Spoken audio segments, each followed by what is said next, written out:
الحمدللہ والصلاة والسلام علی رسولنا محمد وعلی آلہ وصحبہ اجمعین، اما بعد۔ محترم سامعین اور ناظرین، آج جب ہم جس ماہ مبارک سے گزر رہے ہیں اسے ہم رمضان کے نام سے جانتے ہیں۔ اس رمضان کی بہت ساری فضیلتیں ہیں، اس میں سے ایک فضیلت یہ بھی ہے کہ قیامت کے دن اللہ تبارک و تعالی روزے داروں کو جنت کے ایک خاص دروازے سے، جس کا نام باب الریان ہوگا، اس سے جنت میں داخل کرے گا۔ اسی طریقے سے اللہ تبارک و تعالی فرماتا ہے، حدیث قدسی ہے کہ تمام کے تمام اعمال کے ثواب اور اجر محدود ہیں، لیکن روزہ الصوم لی، روزہ میرے لیے ہے اور میں ہی اس کا بدلہ دوں گا، یعنی اس کا بدلہ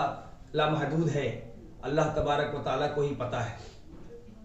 اس طریقے سے اللہ کے رسول صلی اللہ علیہ وسلم نے فرمایا الصوم جنۃ، روزہ ڈھال ہے، کس چیز سے؟ گناہوں سے بچنے کا طریقہ ہے، بچنے کے لیے ڈھال ہے۔ بہت ساری فضیلتیں اس میں آئی، جیسے کہ اللہ تبارک و تعالیٰ کے نزدیک روزے دار کے منہ کی بدبو جو خالی پیٹ کی وجہ سے زبان سے یا دانت وغیرہ سے بدبو جو نکلنے لگتے ہیں، وہ اللہ تبارک و تعالیٰ کے نزدیک مسک کے خوشبو سے بھی زیادہ پسند ہے۔ اب سوال پیدا ہوتا ہے کہ بہت سارے لوگ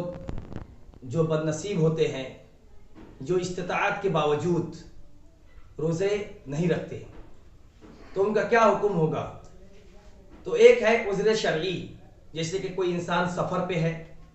یا کسی کو مرض لاحق ہے، ایسے بیمار ہے کہ وہ روزے رکھنے کی طاقت نہیں رکھتا، یا اسی طریقے سے کوئی آدمی ہے، جیسے کسی عورت کو ولادت ہو گئی، بچے کی پیدائش ہو گئی،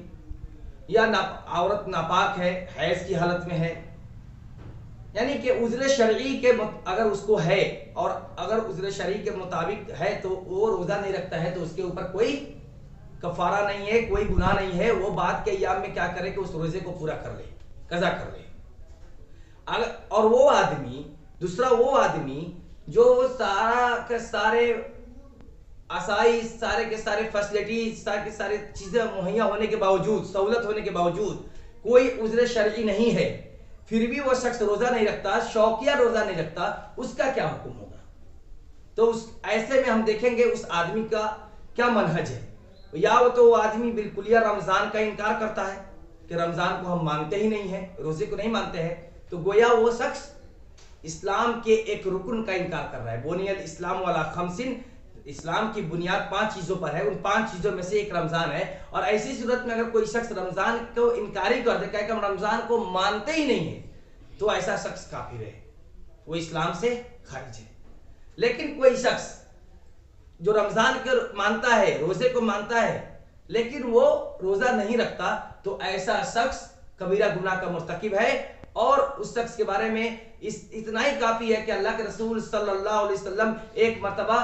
ترمذی شریف کی روایت ہے، صحیح سنن ترمذی کی، کہ ایک مرتبہ آپ ممبر پر چڑھ رہے تھے، پہلے زینے پر قدم رکھا تو آمین کہا، دوسرے زینے پر قدم رکھے تو آپ نے آمین کہا، تیسرے پر قدم رکھے تو آپ نے آمین کہا۔ تو صحابہ کرام رضوان اللہ علیہم اجمعین نے سوال کیا کہ علامہ آمین یا رسول اللہ، اے اللہ کے رسول صلی اللہ علیہ وسلم، آپ نے کس چیز پر، کس بات پر آمین کہا؟ کہا کہ اتانی جبریل، میرے پاس جبریل آئے اور کہا کہ رغم انف امرئ، اس شخص کے ناک خاک آلود ہوں جو شخص رمضان کو پاتا ہے لیکن وہ روزہ نہیں رکھتا، روزہ نہیں رکھنے کی وجہ سے اپنے گناہوں کو نہیں بخشواتا ہے، اللہ کے رسول صلی اللہ علیہ وسلم آپ آمین کہیے۔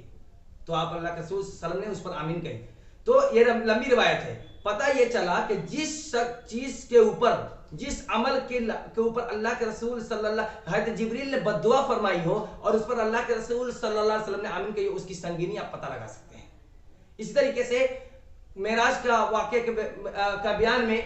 سنن نسائی کی روایت ہے، جسے امام ذہبی وغیرہ نے صحیح قرار دیا ہے، کہ اللہ کے رسول صلی اللہ علیہ وسلم فرماتے ہیں کہ ہمیں پھر آگے لے جایا گیا، آگے گئے تو کچھ لوگ تھے جو گردنوں کے بل لٹکائے گئے تھے اور ان کے یہاں سے خون نکل رہا تھا، منہ پھٹا ہوا تھا اور خون نکل رہا۔ میں نے پوچھا کہ یہ لوگ کون ہیں؟ تو کہا گیا کہ اللہ کے رسول صلی اللہ علیہ وسلم یہ وہ لوگ ہیں جو بغیر کسی عذر شرعی کے، بغیر کسی عذر کے یہ لوگ روزہ نہیں رکھتے تھے۔